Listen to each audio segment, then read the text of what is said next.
So the US threw a 31% tariff at Swiss watches like a curveball at a wine tasting.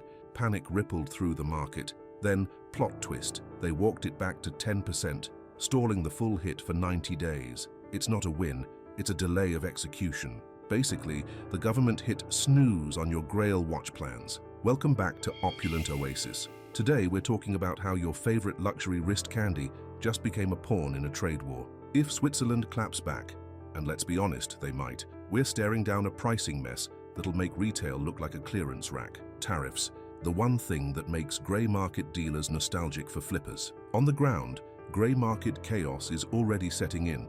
Prices are twitchy, buyers are hesitating, and sellers are bracing. Nobody wants to be the last one holding the stainless steel bag. It's like the hype cycle got a migraine. Bottom line, the 10% is real, the 31% isn't dead, and your watch wish list just got political. The United States government just slapped a tariff on Swiss luxury watches. So the US decided Swiss watches needed to suffer and threw a 31% tariff at them because apparently inflation wasn't annoying enough. The market panicked, Rolex fans cried a little, and then they walked it back. A 10% tariff kicks in for now, with the full 31% threat just chilling in the corner until July. It's like your ex saying they just want to talk in 90 days, nobody's sleeping well until then. Now, this tariff hits the landed cost, not the price tag you see in the display window, but that technicality didn't stop watch folks from losing their collective minds. Because in luxury, even the idea of higher prices is enough to ruin brunch. Wait a minute, why not join the Opulent Oasis crew? Subscribe now for the latest watch trends and insights. Let's dive back into the discussion. People who've waited years on Rolex lists are now bailing like it's the Titanic. That your Submariner is ready call might come with a bonus price hike no one budgeted for. So what do? Hit the grey market, where inflation hasn't RSVP'd yet. When in doubt, panic buy your dream watch from a guy named Tony on WhatsApp. Dealers are on alert too. ADs and resellers are scooping up steel sports models like it's 2021 all over again. Not because they know what's coming, but because nobody wants to be the one who didn't hoard GMTs when the market spikes. It's not supply chain strategy, it's luxury watch doomsday prepping. If that 10% tariff stays put, the market shrugs. Rolex price hikes already roll in like seasonal allergies, annoying but expected. In watch world math, 10% is just the cost of breathing near a display case. But if 31% hits, game on. Prices could jump 15 to 20%, and suddenly that in-store Submariner might still be there next week and the week after that. It's not demand dying, it's demand realizing rent is due. And Omega, yikes, they're already losing battles to grey discounts. Raise MSRP to $7,000 and watch buyers bolt faster than a chronograph hand. You know it's bad when Reddit feels more trustworthy than your local boutique. Meanwhile, Rolex is playing chess. They didn't buy Baccarat for the vibes. They're setting up to sell direct, cut out middlemen, and own the whole customer journey. Because why split profit when you can just be the entire pie? A boutique-only future lets Rolex eat the tariff and still come out smelling like Geneva leather. What was once a slow pivot could become a full sprint. Nothing like a trade war to speed up your villain origin story. If July brings that 31%, brace for impact. The grey market's about to get louder, pricier, and way more crowded, but hey, we've still got time, and just enough suspense to keep everyone refreshing their Chrono 24 tabs. Stage 1, the buy now, regret slightly less later. Rush. We're already here. The second that 31% number hit the air, collectors started moving like they were racing Rolex itself. People who swore they'd wait for the call are now wiring money to strangers on WhatsApp just to avoid a theoretical markup. Funny how fast folks go from patiently waiting to, I'll take it overnighted from Dubai, thanks. Stage 2, the return of the unqualified flipper.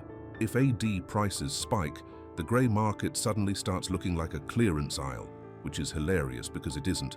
But that won't stop the wave. Every guy with a backpack and a blurry listing photo will try selling you a Daytona in a Starbucks parking lot. The horological Hunger Games are back, and everyone's a dealer now.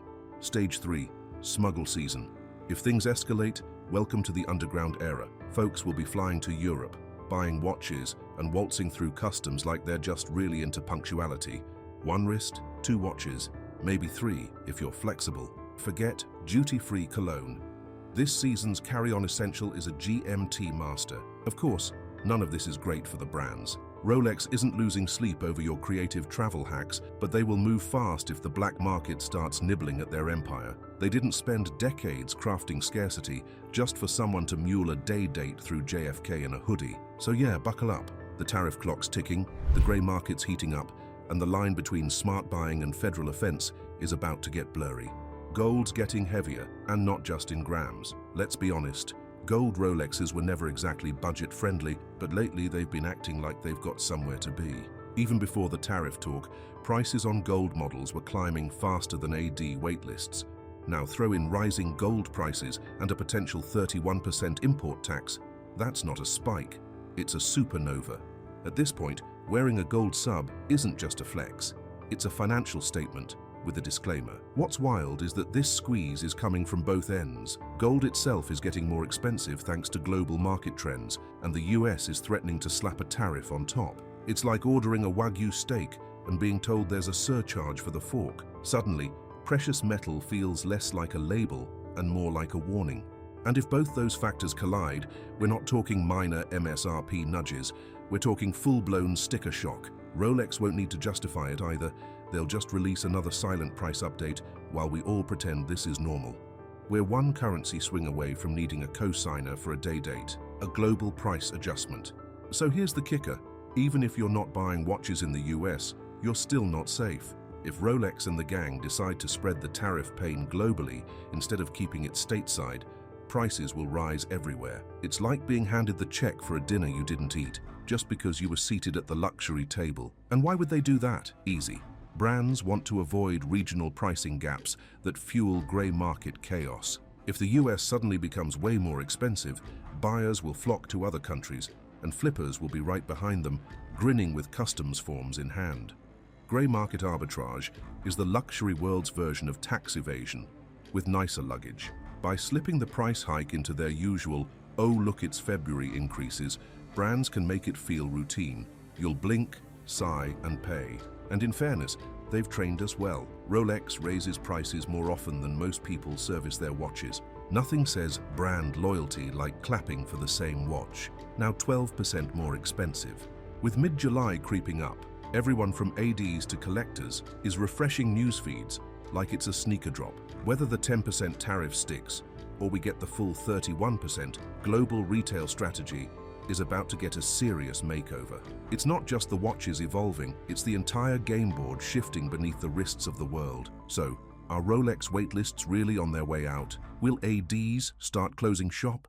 And is that 31% tariff just smoke or a fire waiting to blow? Drop your take in the comments.